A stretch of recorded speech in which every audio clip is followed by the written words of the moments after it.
Күнжелес каналы Карабалта шаарында. Учурда биз Карабалта өйдүңүндөгү арашан койлорун көрсөтүүнү уланып жатабыз. Бүгүн биз сиздерге Тактиев Нурмухаммад агабызга таандык арашан койлорун көрсөтүп бермекчибиз. Азыр биз короосуна келдик. Азыр чоң кочкорун кармап турат. Нурмухаммад байке менен саламдашып алып туруп, мугу арашан койлорун көрсөтүп беребиз. Сандан сапатка өтүңүздөр, биз сиздерге арашан тууралуу маалымат берип өтөлү. Эгер билбесеңиз, аягына чейин көрүңүз. Силер кызыксаңыз да мына ушул койдон сандан сапатка өтүңүздөр билесиздер. Азыр май жана эт жана май багытындагы Орто Азияда эң мыкты порода болуп, Кыргызстандан жаңы түзүлүп чыкты туугандар. Азыр биз сиздерге баштайбыз.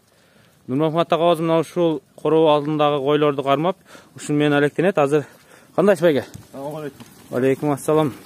Охой. Бул секирген кочкор, аты кандай кочкор? Франклин. Франклин. Да. Жашы канча ана мунун? 2,5 жаш. 2,5. 4 тиш ошондо. Ошондой.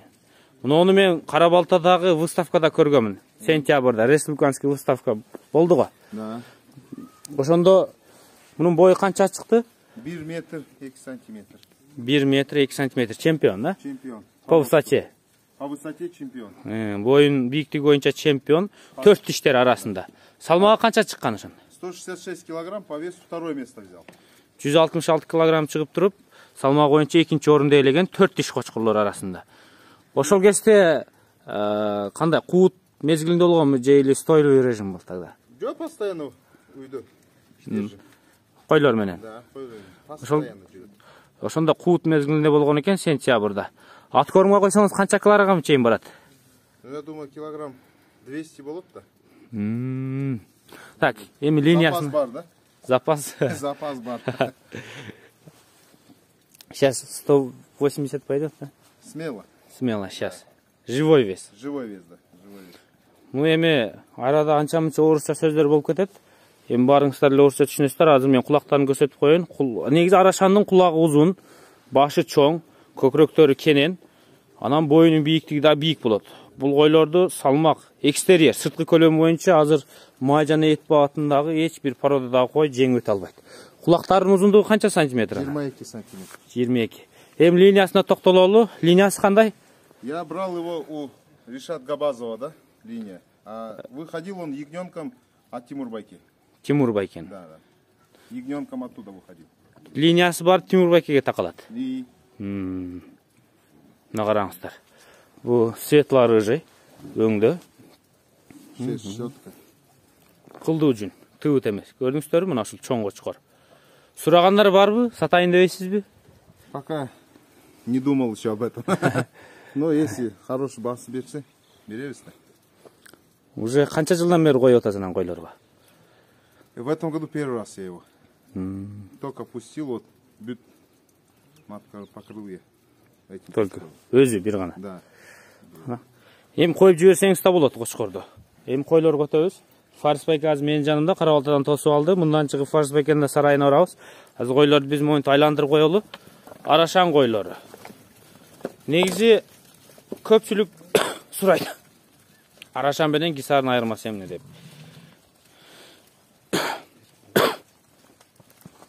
Бери карап чыксын. Биринчи кезекте бойлору, кулактары, куйруктары өзүнүн көлөмү менен айырмаланат. Анан арашан койлордун көпчүлүгү тумшугу кочкордукундай томпойуп чыгып турат. Мынасындай. Тетигине жүрөт, көрдүңүздөрбү? Так, Нурмухаммад байке, келиңиз эми. Сизде канча баш ургач кой бар? Маточное поголовье. 25 баш. 25 баш. 25 баш. Так. Жылда канча кооз аласыз? 2 кота в домашних условиях. Домашний. 2 жолу туудурасыз. Да, домашних условиях. Ошондо 6-7 айда бир тууйт. Сиз жайтка чыгарбайсыз? Жок, чыгарбайбыз. Жайтка чыкпайт экен.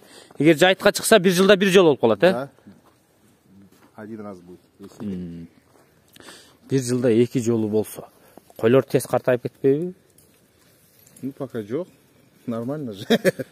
Сиз семиз кармайсыз ошондо? Да, семиз. Жүрүңүздөр эми. Жаш козуларга токтолойлу. Мына кочкордон туулгандар барбы жокпу? Жок, мына. Мына кичинекей, э? Кичинекей. 10 күн. 10 күндүк экен. Мына турушуну караңыздар.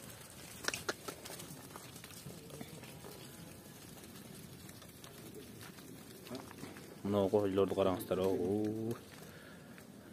Так, Нурмухамед байке. Эми бул сизде машина поголовье кандай линиядан основной негизи? В основном Кораблевский линия, да? Старые, да, породы. Специально набирал старопородные именно, чтобы были Кораблевские линии, да? Они самые дающиеся, получается. Ушунда потомка, орусча айтканда потомканы өтө жакшы берет, да? Качественно. Качественно, да. Сиз булар сатып алгансызбы же селекционный путем? Жок, алгам мен. Сатып алгансыз. Да.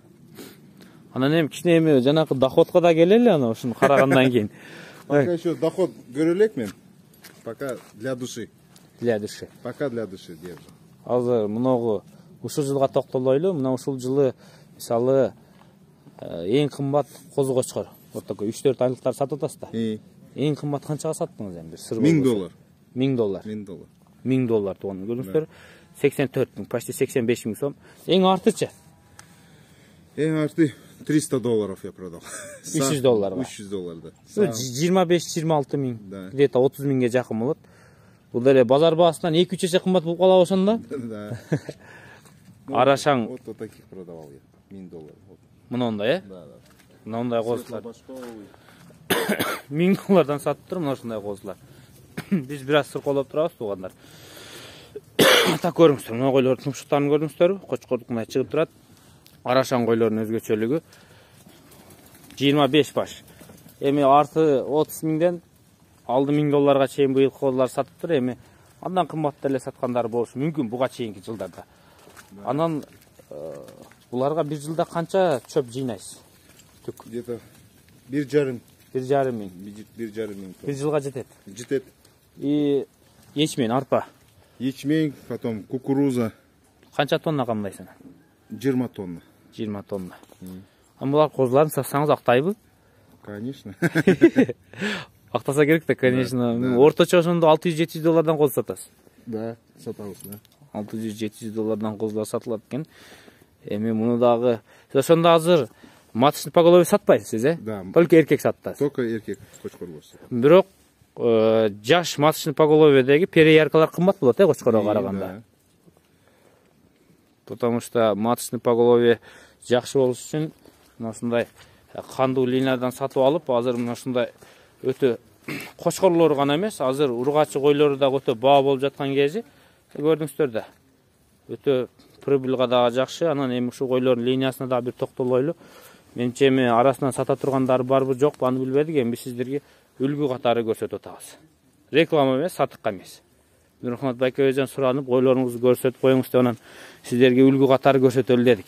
Негизи айылдагы майда койлор сатып ушундан өтүңүздөр сиздер дагы. Сандан сапатка өтүү керек. Негизи салмакты дагы берет. Нурмухамед байке, сиз эми мунугу ургачы койлоруңузду баксаңыз, живой вес канчага чейин барат ушу? Арашаң койлору канчага чейин? Мен выставкада 142 килограммга чейин көрдүм. Где-то 120, 110, 100 килограмм. На выставке 142 я увидел. Да, самый большой. Булардын тушасы 54% чыгат. Минимум 50% дегенде эми 120 килограмм жарым 60 килограмм таптаза эт берип атат туугандар. Биздин айылдагы койлорубуз 25 килограмм, максимум 30, эң зор 35 килограмм туугандар, билесиздер да. Анан кандай буларды анча-мынча союп жейсизби же дорогой болгон үчүн? Да, конечно, жейбиз-то по-любому. Кушать-то надо же. Для красоты. Не будем же всех держать. По-любому выходит же. Не все же идеальные выходят. Бывает. Ну вот для себя вот держим вот такие вот буры там. Вот такой, да. Ну, эталон для Арашана подходит, да? Не подходит, это просто. Просто. Да, чтобы кушать. Союп жеген экен да мына. А мына козу карап коюңуздар, кулактарын, кулак баштарды. Мына уже жашы келип калган окшойт, бирок козуларын караңыздар. Сизде 80 ургачыларынан барбы 80? Вот только линия. 80-ның линиясы этот. Внучка. Ургачы небереси мындай, сизге түшүнүктүүрөөк болуш үчүн. Внучка. Акбашта, да. Ну, в основном Кораблевская линия, да, оказывается. Да, в основном Кораблевская линия. Сизде сатып алып жыйдыңыз. Эми мисалы мына ушул койлорду эми сыр болбосо канчаны алгансыз? Эми сиз арзан кезде алгансыз да? Жок. Орточо баалар. $1100 алгам мен. $1100 круговой да бул так? Да, круговой. Кыйын нерсе. Өзүн актады ошондо. Кудай буюрса актайт. Буюрса. Ошондо канча жыл болду сизге баштаганыңызга? Ну, занимаюсь плотно 2 года. Плотно 2 года. 2. А так я раньше занимался, потом прекращал. Сейчас вот опять возобновил свое дело, да? Мурун муну менен да алектенип көргөн экен, бирок токтотуп коюп, ушундай катуу киришкенине 2 жыл болуптур. Буюрса мына арашан койлор. Эми жүрүңүздөр, корого киребиз. Тетиякта да анча мынча козуларды көрсөтөлү, чоң кочкорду да көрсөттүк.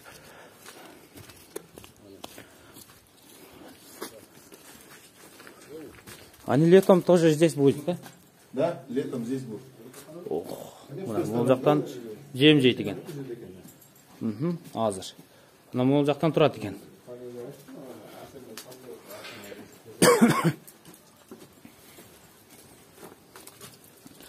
Негизи туут мезгилинде арпа берсе керек, жем. Могул жактарга уже жүгөрлөрдү камдап коюптур Нурмухамат байкебиз. Сандан сапат коюңуздар, көрдүңүздөр. Арты $300, алды $1000 сатылыптыр.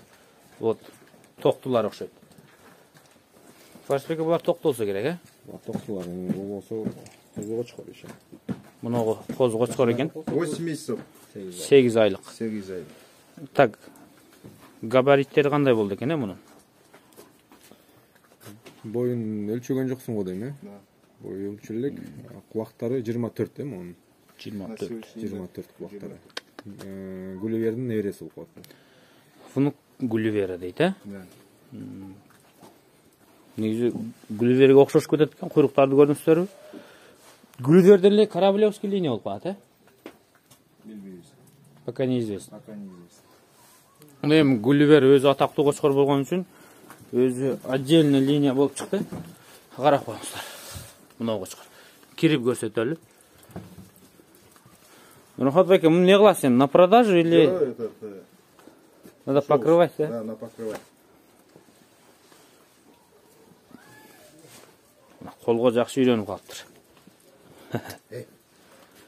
Сатып алдыңызбы, өзүңүздөр чыктыбы? Жок, алдым. $5000. $5000. $5000 дейт.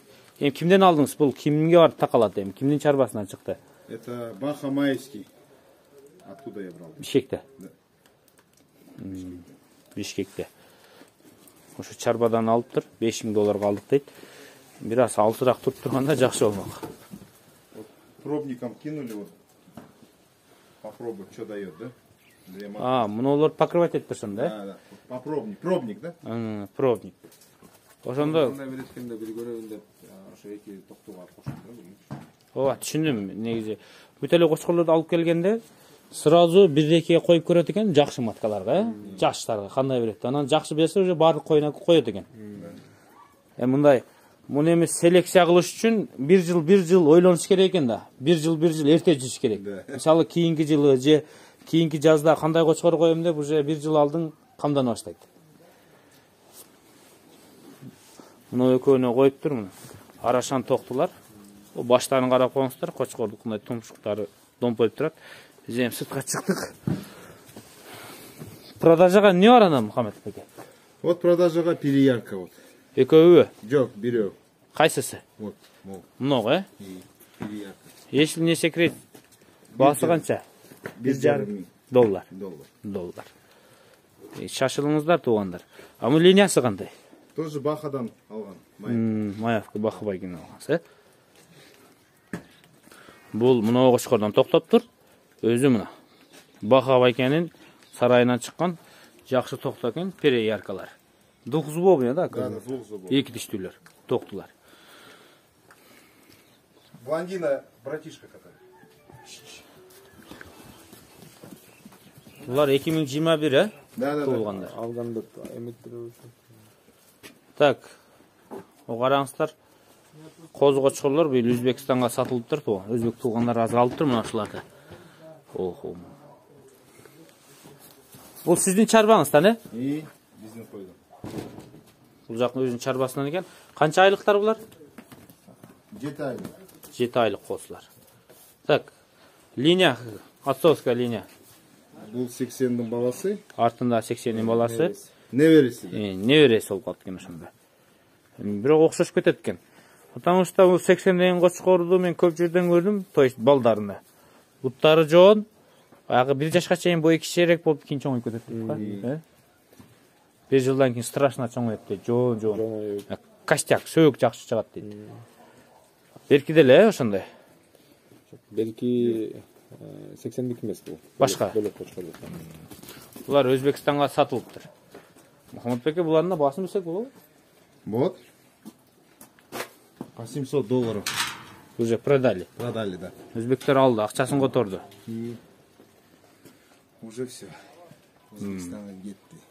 Эми кетет экен Өзбекстан. Наваи. Наваи. Да. Наманган болуп калабы эле, Наманган болсо керек. Так, биз эми Нурмухамед Бакенин сарайын бир четтен көрсөттүк. Экран астына номерлерди калтырып коебуз, балким сүйлөшсөңүздөр болот. Анда эмесе видеобузду жыйынтыктадык. Фарус Бакен сарайына баралы. Талаада койлор бар экен. Анда арашан койлорун көрсөтүп беребиз.